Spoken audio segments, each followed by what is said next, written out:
Dick Barnett is kind of the forgotten great player on the Knicks championship teams. If you think in terms of a winner, a guy who changed the game in a lot of instances, a guy who was before his time, that's Dick Barnett. If you knew basketball, you had to admire him as a player, and he was beautiful to watch. A key cog on the New York Knicks championship teams of the 1970s, guard Dick Barnett was best known for his unorthodox shooting style.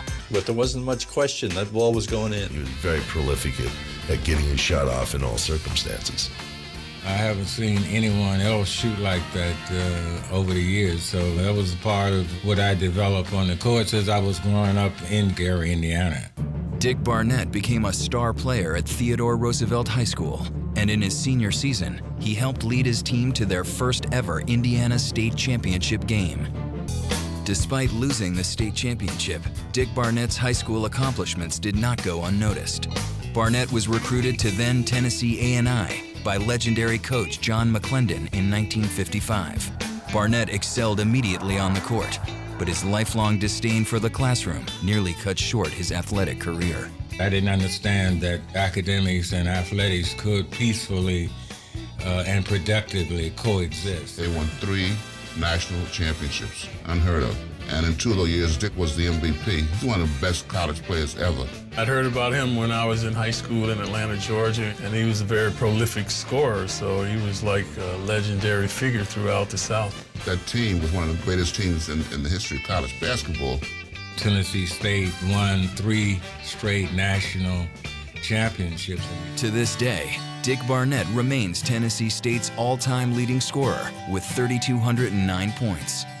Coming out of Tennessee A&I's #1 draft to us indicated that dream in America, with all of its contradictions, really do come true. After being drafted by Syracuse in 1959, Barnett spent 2 seasons with the Nationals before signing with George Steinbrenner's Cleveland Pipers of the ABL. Barnett helped lead the Pipers to the league championship before returning to the NBA the following season with the Los Angeles Lakers. He spent 3 years out west, but on October 14th, 1965, Barnett's career in Los Angeles came to an end. Fred Schaus, who was the coach, said, to upgrade our team, we need to trade you for Bob Boozer. Dick Barnett immediately won over any skeptical fans in New York by averaging over 23 points a game during his first season in the Garden. But on February 18, 1967, in his second campaign with the team, Barnett's future nearly came crashing down. It was a very intimidating and frightening time. What would I do if I'm not able to play professional basketball again? A light bulb, come on. Dick, you got to go back to school. You got to have a second alternative. And this is what he did. I began the whole process of going back to school. Started going back to Tennessee A&I in the off season, and I decided to go back to school at New York University and acquired a master's degree in public administration. There's a lot of talk about you maybe being put up for grabs in the expansion. Seriously. You think this series kept you in New York for sure? I don't think the series. I think my performance throughout my career keeps me in New York. Suddenly in the playoffs that year, Dick Barnett was the star again. You were remarkable, you son of a gun, with those driving left hands. Just remarkable in getting the arch over Wilt's head. Well, I've been pretty successful during the series doing this. I see dollar signs up there on the backboard. NBA champion. It was a great time, and the city was very excited. It was a very satisfying victory, being a part of that championship team. Dick Barnett's contribution to that team too often is overlooked because he was playing with great stars. But ask any basketball fan or any teammate, they'll say Dick Barnett was a vital, vital part of the whole thing. I stayed in coaching as an assistant coach with the Knicks 3 years to understand I didn't want to be a coach. After completing his master's degree at NYU during his playing years with the Knicks, Barnett set his sights even higher when he enrolled at Fordham University to study for his doctorate degree. I wanted to do that right after I finished my master's, but certain things intervened, and I lost about 10 years. I said, well, let me go back to school. One of the things that I determined a long time ago, that I'm just as smart as anybody else. Dick Barnett also became a published author and poet. He taught sports management for 4 years at St. John's University, and he currently runs an organization called SportsScope, which is dedicated to the study and research of athletes in American society.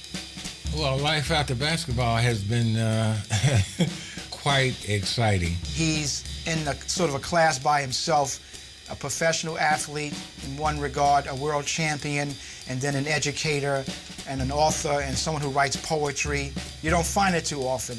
I'm a Renaissance man, okay? On March 10th, 1990, the New York Knicks recognized Dick Barnett's athletic achievements by bestowing upon him the ultimate honor, retiring his number 12 to the fabled Garden Rafters. It was a fitting tribute as Barnett's former coach, Red Holtzman, was also honored during the same ceremony. The fact that they did it on a night with Red Holtzman, I think made it even more special because it did show the closeness between those two. Madison Square Garden is the mecca for arenas in sports lure, and obviously they don't have everybody's jersey that hangs in Madison Square Garden. I'll never forget that night when that number was going up to the rafters. I went to crying. I was just filled with joy, tears. It was magnificent. That was I don't know what kind of feeling I can't explain to you. You just felt proud all over. That sort of completes a circle because now all 5 starters from that championship team, the 70 team, and now the coach are all up there, and they're all up there together. With my friends here, I'm very elated and happy that my number is being retired. It was a special day. The final recognition that I played a major role in the success of the New York Knicks at that particular time. Dr. Barnett has also been inducted into the Indiana Basketball Hall of Fame, the Tennessee Sports Hall of Fame, and the National Collegiate Hall of Fame. His career is one of remarkable athletic and academic success, a career that sometimes has not gotten the recognition it deserves. Dick was the other guy, but he was an instrumental component of the championship years. Dick was really one of the leaders in that team, and I thought that he held a big piece of our success in the late 60s to the early 70s. He's one of the architects who built the legacy of what the Knicks were about. No one can really forget that. Dick Barnett was more than number 12 on the court. He was somebody that you idolize in every aspect of life. His dreams really do come true, whatever it might be. Life is a continuum. Just because I reached this goal doesn't mean that I'm through. There are other goals that I'm trying to reach, so there's always something ahead of me. So what now, my brother?